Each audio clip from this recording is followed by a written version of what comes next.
What's going on? And welcome to another show, the John D. Villarreal Show. There's a lot to talk about, Hope everyone had a great weekend. And, you know, if you celebrate happy holidays, of course, unbelievable. This just keeps getting better and better. The start of the week, and we have all kinds of news. There's a lot of things to talk about. I'm going to be doing a lot of shows. There's a lot of programming notes that we're going to be discussing soon. There should be, I think we're going to be ramping up the shows in terms of the volume and the number and different things. No firm commitments yet, but we'll be talking about that. But let's just get right into the news here. We'll have more discussion about that as we go. We're still talking about Twitter. We're still talking about Elon Musk and Twitter, and there's a lot of things that have happened. Now, first of all, I have to say, everything I'm saying is all my personal opinion only, not alleging facts, not casting any aspersions, all for entertainment purposes only. Please check all of the disclaimers, number one. And when I link on stuff, when I put stuff, like if I have any kind of background information or links that I want to put in, I will put them in the YouTube video description. The other thing is that people I'm talking about here, I assume are public figures. They are in the news, so or have or big jobs or posted publicly, etc. So check on that. And there's just so much to discuss right now. So much to discuss right now. So we're gonna. And the last thing I want to say is, everything you do is at your own risk in life. I'm not giving financial advice, legal advice, any other kind of advice. And, of course, not licensed or practicing and no attorney-client privilege, not licensed in Florida, not practicing in Florida, no attorney-client privilege, not giving legal advice, etc., etc., etc. Okay. Now, I will say this. Let's get right into it right now.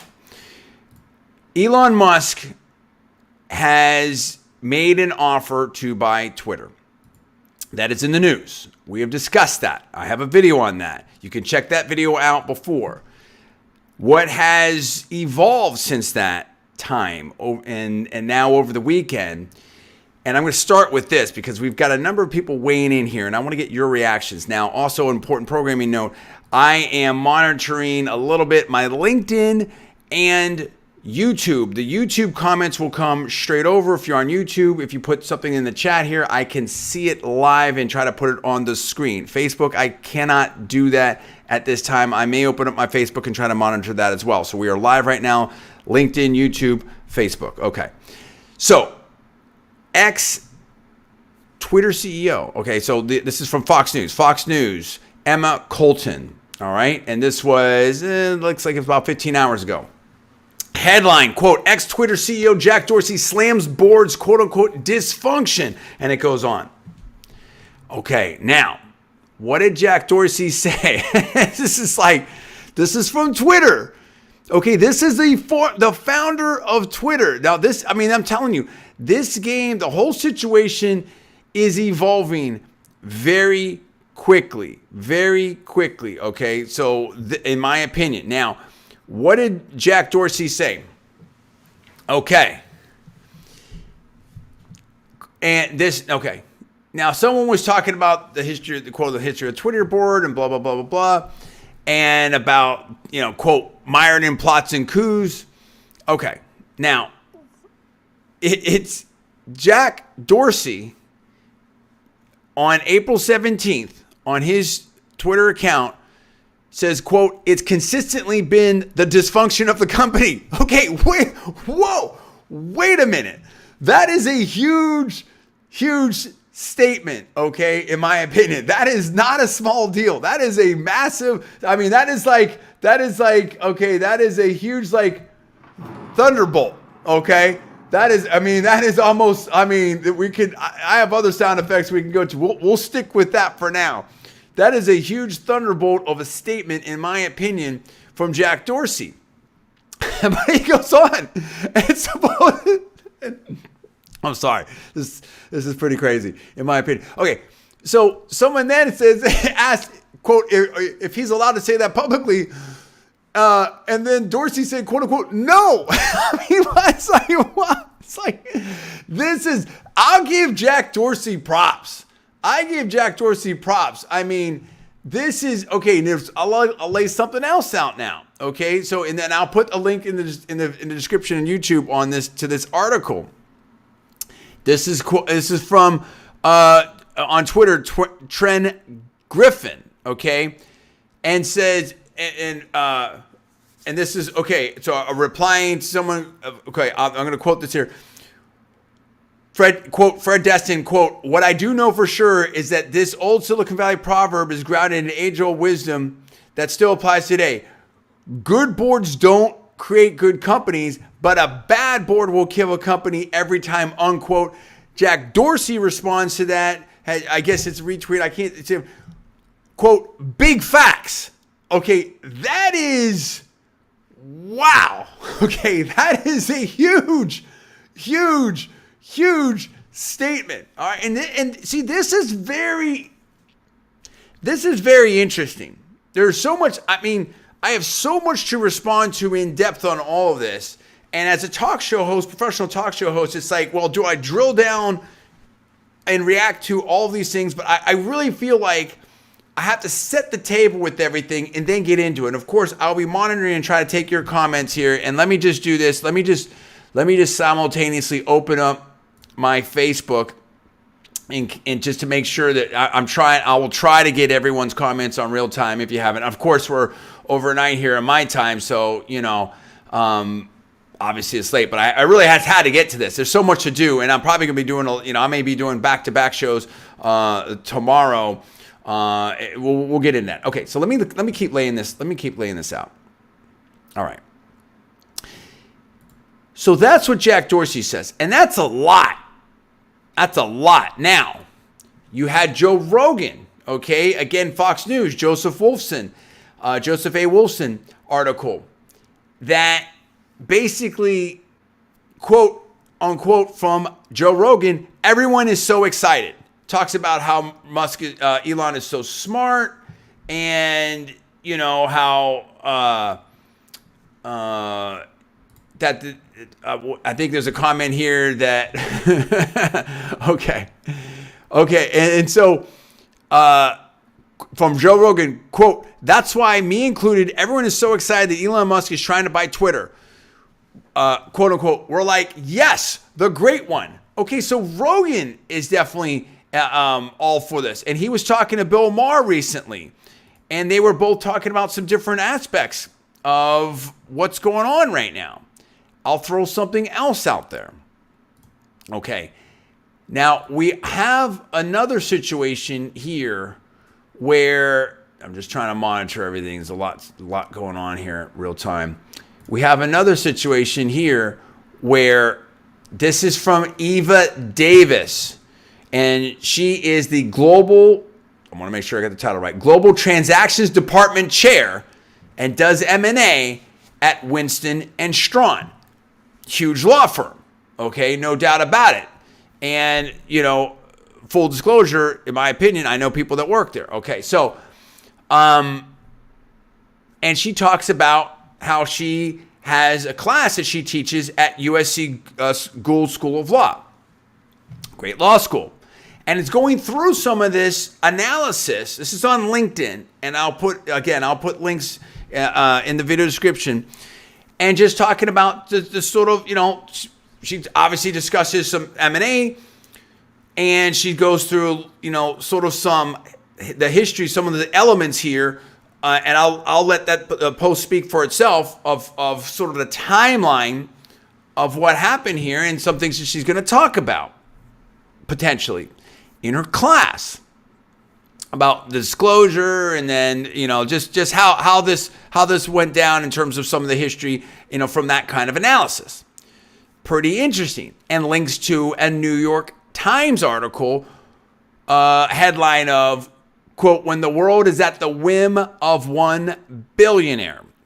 So a lot of stuff is happening here, but we're not done yet, because now if you look at, we're not done yet.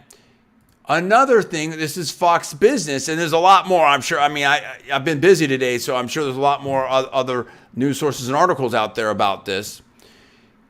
This is from Cara Lombardo, Laura Cooper, and Miriam Gottfried of the Wall Street Journal. And this was about 3 hours ago. I don't know when I pulled this page up, so I'm not quite sure. But anyway, certainly very recently, in my opinion, quote, Apollo Global considers participating in a bid for Twitter. So very, very interesting. There's a lot going on here. And in fact, I think Eva Davis also talked about that. And I think her quote is, quote, now Apollo might be interested in Twitter. Now Apollo might be interested and Twitter might really be in play.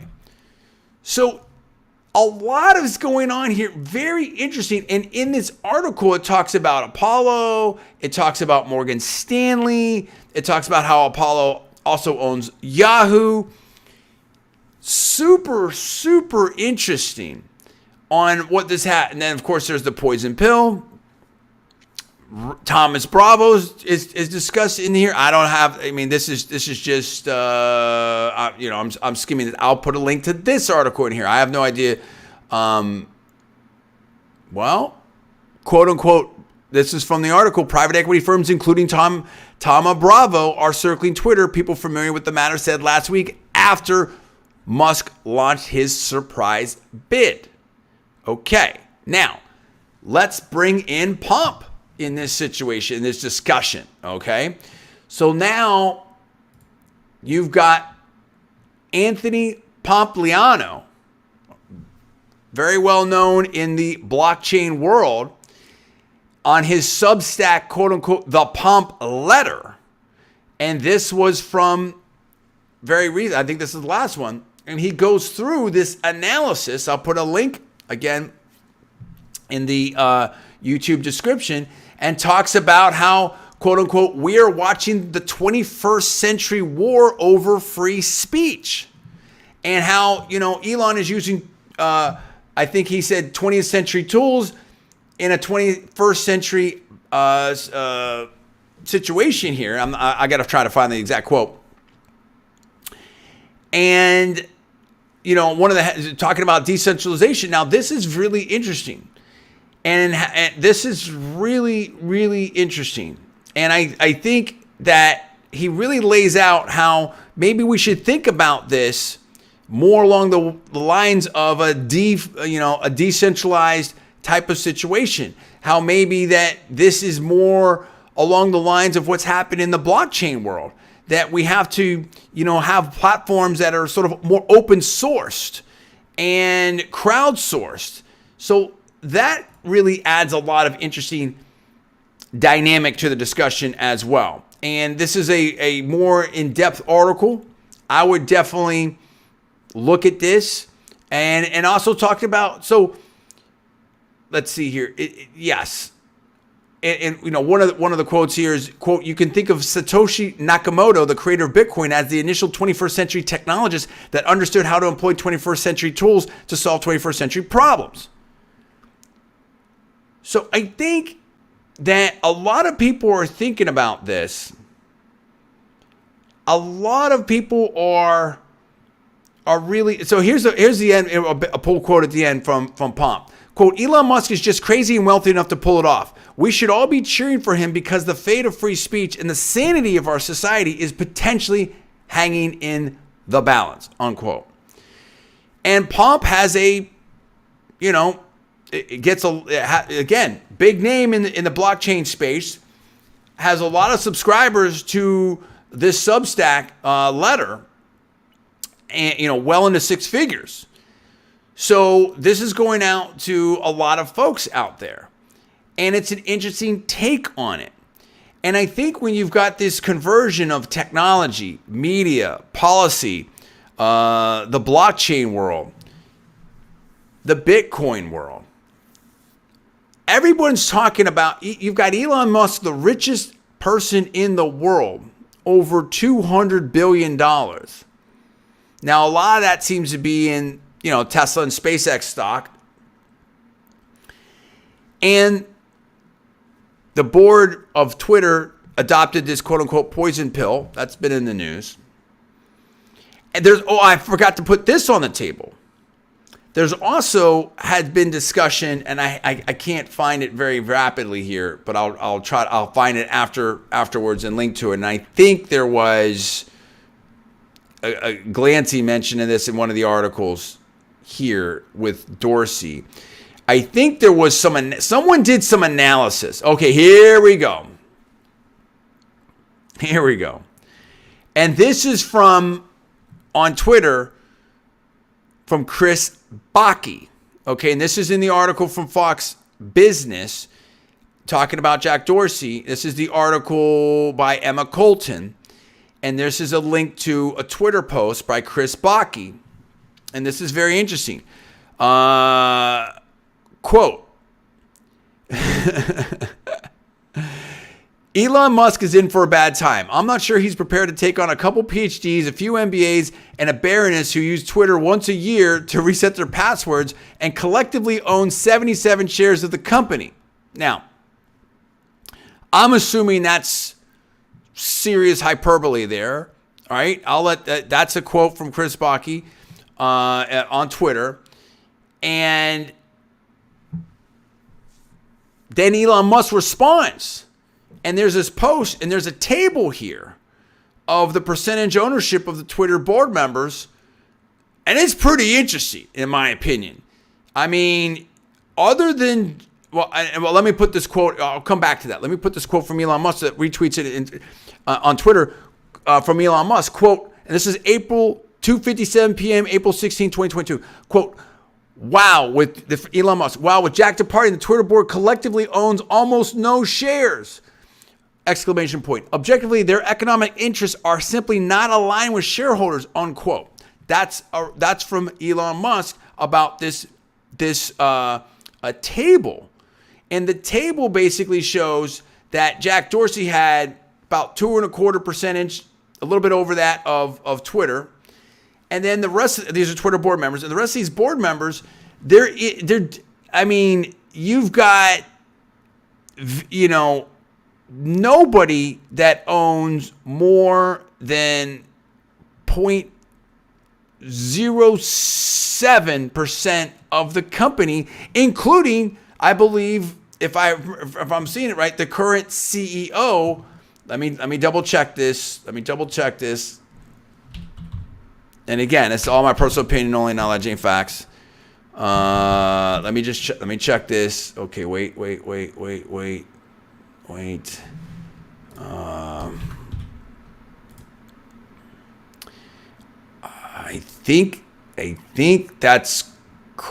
I think that's my opinion, right? So check that out. I mean, so you've got a lot on the table here.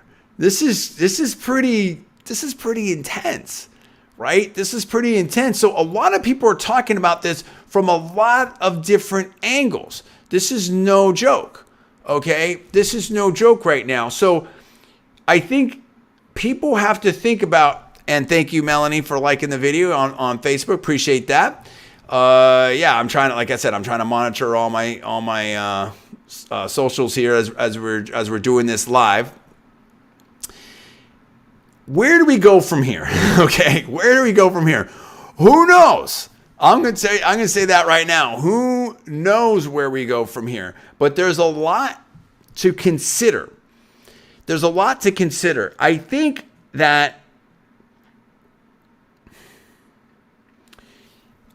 we have to say Elon Musk as an entrepreneur is so ahead of his time. And I think this is a very important conversation that has been a long time coming about what, and Pomp talks about this as well. And I've talked about this, I believe, in previous shows about, listen, there are publishing platforms, and then there are publishers and there's platforms, right? So, and there's different ways to discuss that, but or utilities or public utilities. Different people have used different words on this, but basically, if you're using, the radio, the telephone, that's sort of extreme, or your cell phone, that's you can call who you want, say who you want. No one's going to censor you or anything like. There's no expectation of that. right? I mean, there may be specific cases and different things that, and different. I don't know all the jurisdictions and et cetera. We're not, and again, not giving any kind of advice.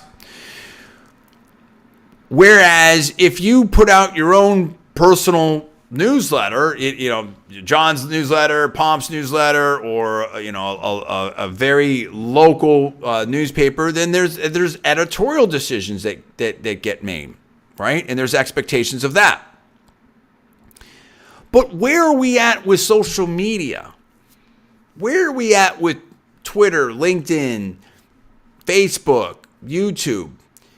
It's an interesting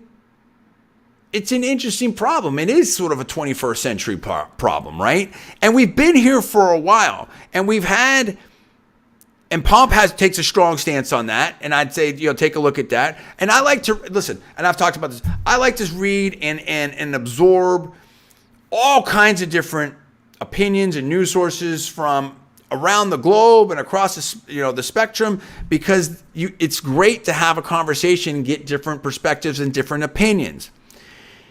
And this is how people connect in modern times globally. This is the town square, public conversation, news sources, whatever you want to say. Online has more audience than any other news source, particularly globally. So, do we want decisions that are, and this Pomp sort of talks about this, do we want decisions that are, and I think Elon's talked about this, do we want to, number one, ensure that there is at least one, if not, the majority or multiple, truly free speech platforms, right? Where people get to say what they want to say, number one. I think that's really important, right? Obviously, and I'm self-interested, I'm a talk show host, but Musk has talked about being a free speech absolutist, I think, if I remember correctly, and, I think free speech is a super important principle that hopefully that everybody should be able to, I think, that needs to be defended, and I would hope and expect that people can agree to support that. The second, and of course, there's limits to everything, obviously, and that's the other thing.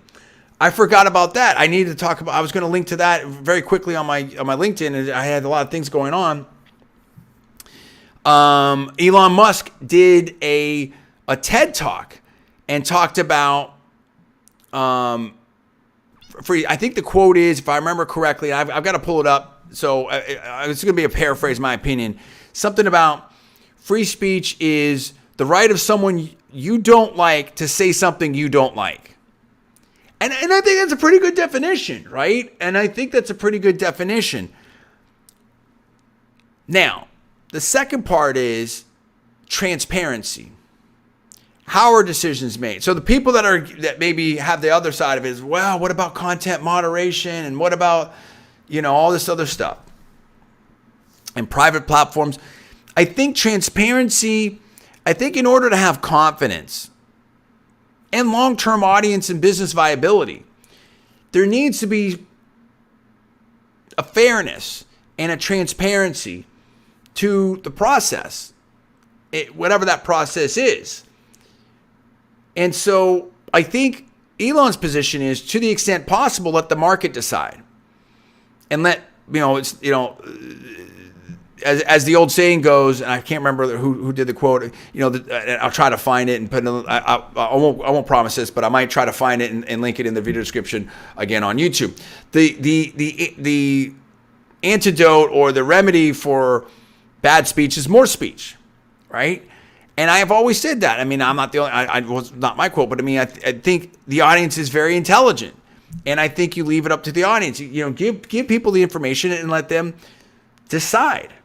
But now we've got Jack Dorsey, Apollo, Joe Rogan, Bill Maher. A lot of people are discussing this. And what's going to happen?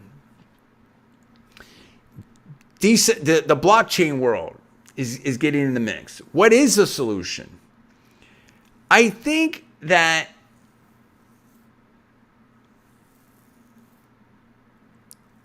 if listen, I wouldn't be surprised. Listen, Elon had a lot of doubters before, has had a lot of doubters his entire career. Okay. I'm not one of them. I can tell you that right now. I'm not one of them. I mean, I think that Elon Musk is phenomenally successful. I think he's brilliant. I think that he has overcome, long odds before, and I think he is a great, American and global example of a successful entrepreneur. And it's not just that he's the richest, person in the world right now or anything like that. It's that he's been able to do things that are just technically and business-wise just outstanding, right? And you have to admire that. And I think that I gotta be very careful here. Let me see how I want to phrase this. Social platforms and communication should, in my opinion, be an empowering tool and agent for people globally, eventually universally, right? I mean, and that's the thing. Not for, I'll leave it at that. Let me focus on the positive. That's what I think it should be. So this is I'll wind it down right now because I'm sure this will continue through the week and I'm sure we'll have more to say. And I really want to hear your comments. I think it's going to be very, very interesting to see how this plays out. I do think that it's hard. Again, I'm not giving advice whatsoever, and check all disclaimers and everything applies. So I think it's going to be, let me put it this way. I wouldn't be surprised to see some interesting, listen, there's a lot of things. I mean, how do I want to say this? People have a lot of things to think about now, right? What are you thinking? Let me put that, yeah. How do you feel today as a Twitter user versus a week ago, versus 2 weeks, versus a month ago? How do you view that platform now? How do you view what the board has done in reaction to Elon's bid? What about what Jack Dorsey said? What about what Pomp said? And there's another venture capitalist that says something. I'm going to forget it. It's a rough paraphrase, but it's something like if we have, I think it's a very rough paraphrase in my personal opinion. If we have a fair system or something, then Elon should be able to buy Twitter. If we don't, then I don't know. That's my rough paraphrase. Very extremely rough paraphrase in my opinion. I'm sure I got something wrong there. And I think that there is what's clear to me is that people want a platform where there is free speech and they do have a fair shot and they can say what they want. And I think there's been a lot of examples, and I'm not going to go through them here. And it's just, and I hate the back and forth and all this. And I think that that's not even as relevant. And I've talked about that in other videos as well. But I think that when you have examples, when people don't know how the algorithm works, when people don't know how potential content moderation decisions are made, when there are mistakes that happen, and there's always mistakes. I mean, I make mistakes every day, right? May have made mistakes in this broadcast, right? But it's like, then that sets up an opportunity for other alternatives where people want to, do something else. But as other people have said, listen, it's not so, are these private companies, it's not so simple there's network effects and stuff, right? If everybody's on one of these social, media platforms and not on the other, it's not so easy to set up a new one and do, something different. It's not like, hey, there's a lemonade stand down the street and I can set up my own lemonade stand. It's not so easy to do that, right? if I already have a telephone book with everyone's name in it, do I need another one? No, not really. So, look, I think I wouldn't be surprised if we see a lot more news out of this. I think that, Elon Musk is not somebody that loses. I guess that's the easiest thing to say as a paraphrase. I don't want to frame it that way. But I think this is an important issue to him. I think that it has a lot of people talking and a lot of people thinking. That's why I have a lot of other things to talk about, but I had to talk about this because this is so important. And I think that there's a lot of different aspects and a lot of different angles to this. I mean, if I was doing radio right now, if I had my radio show, I'd be taking calls and boom, boom, boom. We'd be, bouncing off the audience and talking about a lot of different things because there's so many different ways we can cut this. But I'm so glad that I'm streaming live on this because I think that this conversation needs to be online because that's what it's about. So and again, I will say this, the show, generally all my, not this show specifically, but generally, and I got to start rocking the t-shirts, my show broadly is sponsored by Melon App, division of Logitech. Appreciate them very much for supporting the show, and everything I'm saying is all my personal opinion, true and honest opinions, etc. And definitely happy and appreciate that we can, I'm a LinkedIn creator and, creator, / partner with YouTube and happy that we can go out to YouTube and LinkedIn and Facebook Live and talk to people. I think that's super important. So, I will say this, even though, obviously I'm super strongly on the side of free speech and I think Pomp's idea of the decentralized, I have to really think through that. So, I think that there's some interesting aspects on that with the blockchain world. But I also think that I take other people's points on as well, that there's so many things that impact and intersect here of policy and global discussions and there's obviously, like I said, there's limits to everything. But, this is what it's so tempting sometimes. It must be, right? I don't, for a policymaker, and especially if you're running for election and, hey, I don't like what they're saying here. And hey, this might be, I don't know if people should say this. I think it's probably so tempting. And there's been these sort of, in my opinion, potentially, there's been discussion from policymakers of what about this, what about that, and sometimes there's been potentially lobbying of what or whom should be moderated, and part of that maybe is the public debate. But I think that we really need to be very thoughtful, very, very thoughtful about. Maybe the right word is intentional. I don't know, whatever you want to say. It's about how we go about this and what we want these platforms to be and how public and private should interact. Because it is, and Pomp talks about it and I've talked about it, there is a real, this is a new world, right? This is a 21st century problem. This is a new world on how these things interact, and it goes beyond. Obviously, these are global. It goes beyond national borders. This is global, and different countries have had different, thoughts on these things, and so it's very, very interesting. But whom do we ultimately want to make the decisions? And I think that's what a lot of this comes down to. Do we want policymakers and governments to make the decisions? Do we want these private companies? And they are technically private companies. Well, no, some of them are publicly traded. That's the thing. So do we want these corporations, these companies to make the decisions?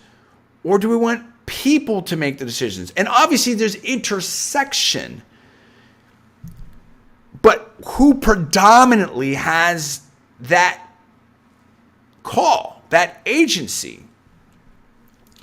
So if you have to worry about everything that you're saying, how free is that speech? Is it really your speech, or is it, how influenced is it? So there's a lot of different things to think about here. And I'm not saying that it's an easy, that's what I'm saying. I think that there's a lot to this. There's a lot of aspects to this. There's a lot of layers to it. It is complex. It isn't so simple. I do come down on the side of Elon Musk and what he's trying to do, and Joe Rogan in terms of Bill Maher in terms of being champion of free speech and trying to create that platform, Pomp and others. But I also take the points of different folks that there's different aspects of it. But I also think that we should be very cautious in terms of trying to regulate what someone else is going to say. You know what I'm saying? Or that we know better, or we're the content moderators, or this technocratic, almost approach. I think that the beauty of our system, again, going back to Alexis de Tocqueville, is how do you set up Democracy in America, one of my favorite books, right? In political theory. I'm a political science major, undergrad, and obviously law school at Berkeley, Berkeley. How do you set up a system, a framework where things are going to work best, where it can kind of regulate itself? And that may be where Pomp is going with the decentralized aspect of this, right? And that's part of the blockchain stuff, the trustless systems, that the crowdsourcing. And it's a really interesting, but that goes back to what I just said. Where does the ultimate power and decision lie? Does it lie with these companies? Does it lie with the government? Or does it lie with us? Super interesting conversation. I welcome the continuation of this conversation. It's riveting, right? This is more interesting than movies and stuff like that. This is very interesting. This is us. This is 21st century. So I welcome your comments. I thank you for listening. We're going to continue to watch it, to cover it. It is complex. There is a lot of aspects to it. I don't profess to have all the answers right now. I am very interested in the continuing discussion, analysis of this.